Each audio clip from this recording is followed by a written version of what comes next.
বিৰোধী দলৰ কংগ্ৰেছ বিধায়ী দলৰ দলপতি হিচাপে নিখিল ভাৰত কংগ্ৰেছ কমিটিয়ে যি দায়িত্ব মোৰ ওপৰত অৰ্পণ কৰিছে এই ক্ষেত্ৰত আমাৰ সতীৰ্থ বিধায়কসকলৰ অৱদান আছে। আমাৰ প্ৰদেশ কংগ্ৰেছ কমিটিৰ সভাপতিৰ আশীৰ্বাদ আছে আৰু নিখিল ভাৰত কংগ্ৰেছ কমিটিৰ নেতা ভূপেশ বাঘেল ডাঙৰীয়াৰো আশীৰ্বাদ আছে আৰু খৰ্গে ডাঙৰীয়াৰ আশীৰ্বাদ আছে। গতিকে তেখেতসকলক মই আন্তৰিক ধন্যবাদ আৰু কৃতজ্ঞতা জনাইছো। ইউচিচি আহি আছে, ইউচিচিক লৈ আপোনালোকৰ ষ্টেণ্ড কেনেকুৱা হ'ব?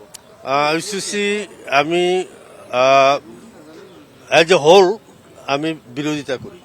As a whole live in বাল্য বিবাহ না ক্লোজ বাই ক্লোজ গোটেই কিছুমান ক্লোজ আছে যিবিলাক ক্লোজ হয়তো আমি এভইড কৰিম আৰু কিছুমান ক্লোজ আছে সেইটো আমি সম্পূৰ্ণ বিৰোধ কৰিম। এতিয়া দেখা গৈছে বিৰোধী দলৰ প্ৰতি আপোনাক দিয়াক লৈ বিজেপিয়ে আক্ৰমণ কৰিছে আৰু কৈছে যে কংগ্ৰেছ কাৰ দল মিয়াৰ দল এই ধৰণৰ কথা কৈ আপোনাক আপোনালোকে খুব ভালকৈ জানে যে এই অসমত সৈয়দা আনোৱাৰা টাইমৰ মুখ্যমন্ত্ৰী আছিলে। গতিকে অসমৰ ইতিহাস আছে। যদি এজন মুছলমান যদি মুখ্যমন্ত্ৰী হ'ব পাৰে আৰু এজন মুছলমান বিৰোধী দলৰ আসনত বহাটো এইটো অস্বাভাৱিক একো নহয়। বিজেপিয়ে কৈ আছে যে নিৰ্বাচনৰ পূৰ্বে আপোনালোকক মিয়াৰ দল বুলি কৈছিলে, এতিয়া বিৰোধী দলৰ প্ৰতি যেতিয়া নিৰ্বাচন হ'ল তেওঁলোকে কৈছে যে আপোনালোকে প্ৰমাণিত কৰিছে। এই কথাটো কিমান দূৰ?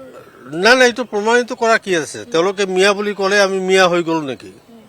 আমি অসমৰ হাড়ে সমূজে অসমীয়া, ইয়াত কোনো সন্দেহ নাই। বেলেগৰ সন্দেহ থাকিব পাৰে, কিন্তু আমি যিবিলাক মুছলমান জিকি আহিছোঁ আমি গোটেইখিনি অসমীয়া। গতিকে আমাক মিয়াবোৰ বেলেগ অচিনাকি কওক কিবা কিবি কৈ থাকে, সেইটোত আমি গুৰুত্ব নিদিওঁ। আক্ৰমণ কৰি থাকিব বিজেপিয়ে, তাক উত্তৰসমূহ কেনেকৈ দি যাব? না আমি উত্তৰসমূহ দিম। গতিকে সেইটো চিন্তা কৰিব নালাগে। তেওঁলোকৰ কামেই হৈছে দ্ৰৱীকৰণ। গতিকে সেই দ্ৰৱীকৰণৰ কাম কৰি কৰি ইমান দূৰলৈ আহিছে। গতিকে আমি ভাৰতীয় জাতীয় কংগ্ৰেছৰ সৈনিক, আমি ধৰ্ম নিৰপেক্ষ ৰাজনৈতিক দলৰ এজন সৈনিক।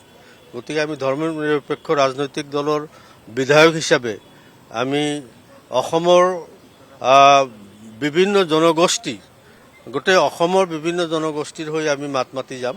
এইখিনি আমাৰ মেইন উদ্দেশ্য। লিভ ইন ৰিলেশ্যনশ্বিপক লৈ আপোনালোকৰ কেনেকুৱা ষ্টেণ্ড হ'ব? সেইটোত আমাৰ ক'বলগীয়া একো নাই। আপত্তি একো নাই। আপুনি বিচৰা বাতৰি পাব কেৱল নিউজ 18 এপত।